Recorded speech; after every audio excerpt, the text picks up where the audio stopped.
بسم الله الرحمن الرحیم. بای صاحب داسې خویندې ورونه چې د هغوی وزن سیوا شوی دی، هغوی غواړي چې په غیر د دوایي نه دې زمونږ وزن کم شي.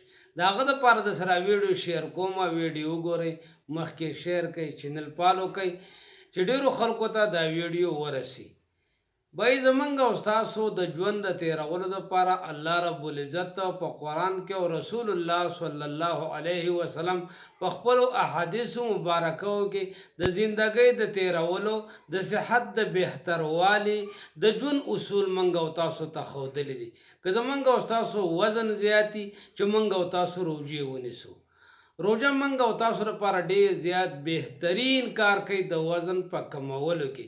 چې کله موږ او تاسو سحر روژه کېږو، موږ او تاسو خوراک کم وکړو، ماښام چې موږ او تاسو روژه ماتی کوو، بیا موږ او تاسو په روژه ماتي کې روټۍ، وریجې، غوښه، خوږه کمه استعمال کو، فروټ او سلاد موږ او تاسو ډېر استعمال کو.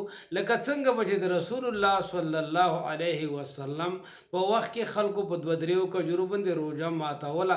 که موږ او تاسو په دغه ترتیب باندې روژه ماتی وکړو، په دغه ترتیب باندې پښیماني وکړو، انشاءالله د یوې میاشتې د روژو د نیولو سره به زموږ او ستاسو د کولیسټرولو زیاتوالی هم برابر شي، ختم به شي. زموږ او ستاسو شوګر به هم نارمل راشي، زموږ او ستاسو بلډ پریشر به هم برابر شي، او زموږ او ستاسو وزن به هم خود به خود کم شي.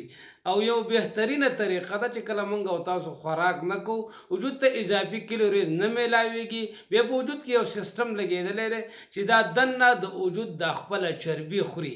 نو چې کله زموږ او ستاسو چربي خوړی کېږي، نو زموږ او ستاسو د وجود چربي به کمیږي، کولیسټرول به کمیږي، شوګر به ختمیږي او وزن به هم کمیږي.